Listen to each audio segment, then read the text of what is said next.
directly on camping per se, but maybe there are camping experiences you've had that would support this, or is there a way to think about using some of these things within the camp that might be helpful? I don't know. So I'm just putting that out. So. How do you integrate this? So you're an Indo, right? So how do you integrate that this into your practice? And so has it only been through study from grants and that's how you've gotten paid? But like in a regular clinic, how do you take what you're doing, which is awesome, and integrate it into your practice? Yeah, it's been a real challenge, and Dr. Graves here will tell you, I haven't yet in a systematic way. I do it myself, one-on-one, if I'm in with a kid, and they're stressed, I might teach them the breath, or the imagery. Where my mind is on that right now is thinking about things like group visits, like maybe doing group visit with the high school kids, and having the young adults being part of it, doing a group visit and then doing counsel with them in the clinic, and for X period of time, over the course of the year, and seeing what happens. We'll see. I don't have funding for it. I'm trying to figure out how I can do it without funding, just within the structure of our clinic. And I think we can do it. And, but it hasn't happened yet. Yeah. Congratulations on your R1. I was just wondering, could you just go into a little bit more detail about your study design for the pilot? For the pilot? For the Latino overweight kids. Okay, so we recruited word of mouth and all that, and also through clinics. So we got 30 kids, I think, randomized into two groups. One group got lifestyle class, 12 weeks of just didactic education in a group setting, and actually they got a little control also for contact time. They got to spend 45 minutes with a research assistant working on a computer, like to do what we call the digital storytelling. They developed a little picture using iMac or iMovie or iPhoto or something, put a little story together in there. While the other group got the classroom and the guided imagery, 12 guided imagery sessions. And then at the end, we measured, pre and post immediately, we measured those outcomes that I showed you. The cortisol and the physical activity behaviors. We measured eating behaviors. We didn't see any significant differences in eating behaviors. We did see a trend towards lower caloric intake in the energy group, but it wasn't statistically significant. And the effect size was moderate. In the R01, we have 4 groups. One's no intervention, one's the lifestyle class only, one's lifestyle class with stress reduction imagery only. So what we just did here, 12 times. And the other one's going to get stress reduction plus the behavioral, the physical activity. Because one of the questions we had was why were they more physically active? Was it specifically because we did imagery with physical activity, or was it just they were less stressed and they did it on their own anyway when they happened? And it's a lot more labor intensive to do the motivational guided imagery for behavior, so we get the same effect with just the stress reduction. That's a good deal. So, That's going to now be done in school settings. yeah, we're just literally just getting started and figuring out where staff's going to be. Just starting to set that up.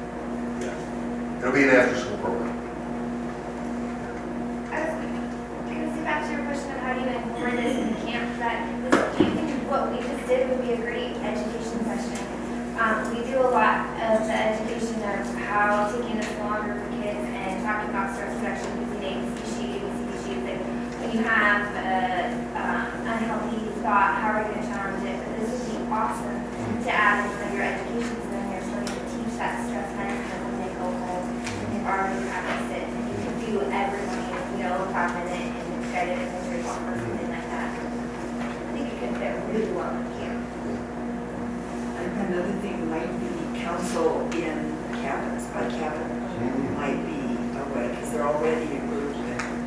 It's a great like right before bed. After Right, you like calm them exactly. all down, or even 5 minutes later, like creating a picnic table for dinner. Or we used to do this really silly activity, even if we were just like waiting in between activities, called cloud watching, and we would literally just lay and quiet and stare And even if it was nothing, if there was no other stimulation, we were just like, everyone's tired, okay, cloud watch time. And we would literally just lay down, you could close your eyes, you could think about anything, you could stare at the clouds, you could just, and even just for like 8-year-olds, just the imagination of doing something completely relaxing is totally nothing that they would probably do at home. So, We actually did stuff like that. This was not a big piece camp, but right before bed, we did something called Star Stories. I don't know if anyone's heard of that, but basically it's similar to what you just did, but with the idea of a star and it comes and the energy goes through your body. And I definitely think that the nights that we did that, the counselors put a lot less stress on their hands.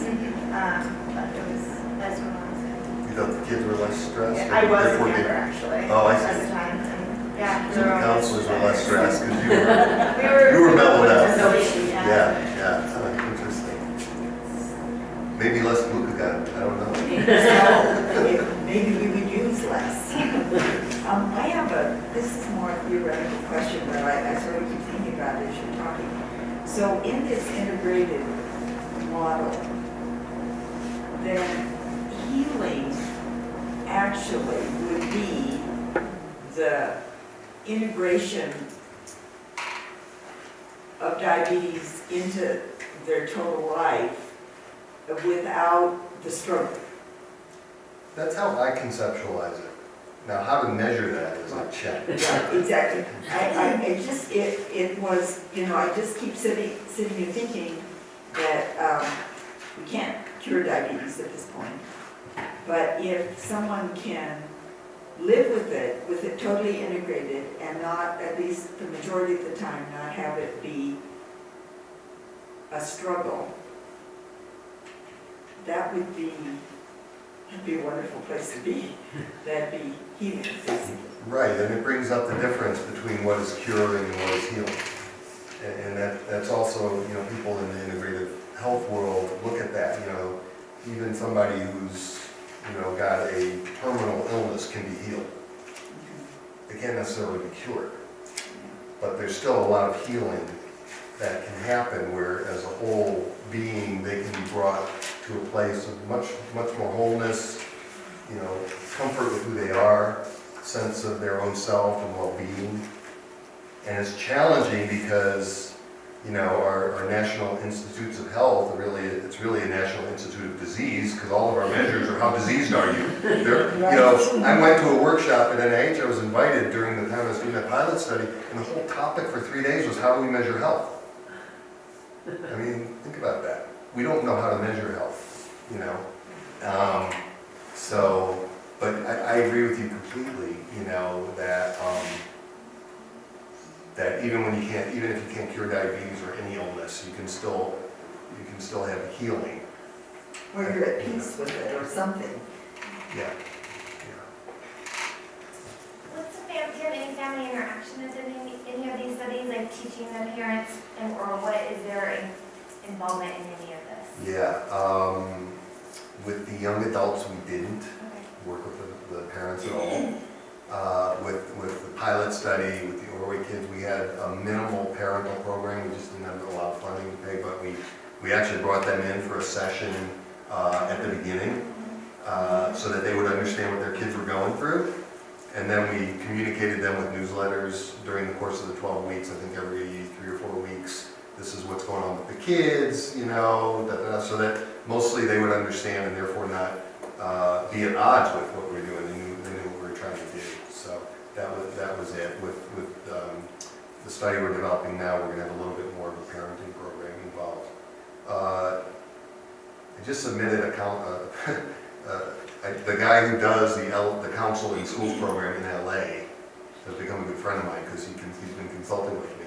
And we just submitted a grant order to do sort of what I did in the pilot study, but at a school, and make the school basically the focus of a community.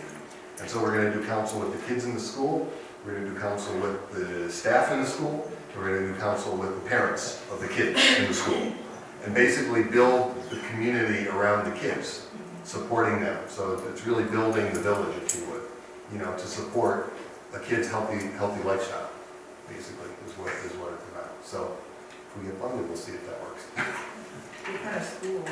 It's a middle school in inner city LA, you know, very urban, very lower socioeconomic.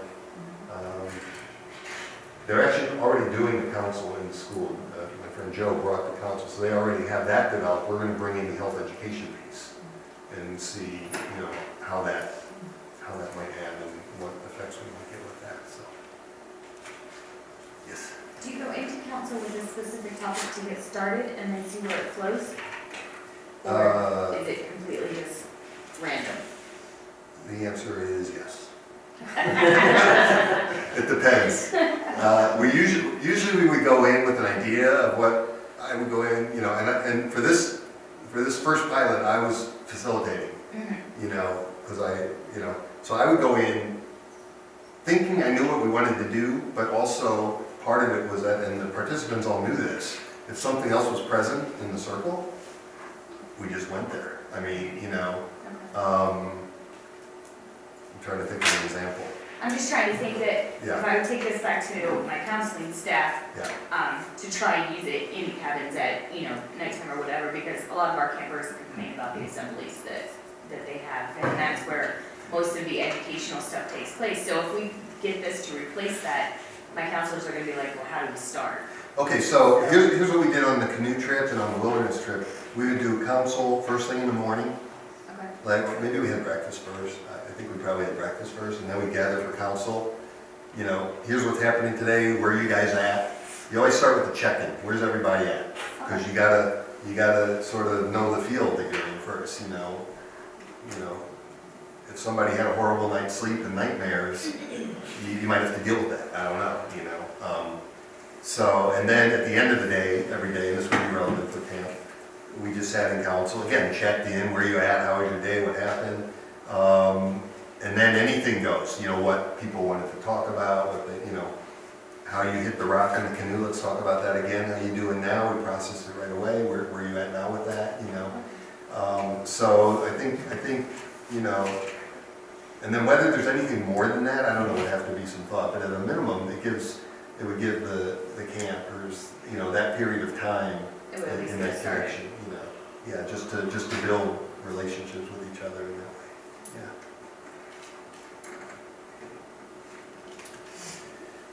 All right, I guess we should end because we gotta get tent supplies or something. Everyone understand that? Still, thank you.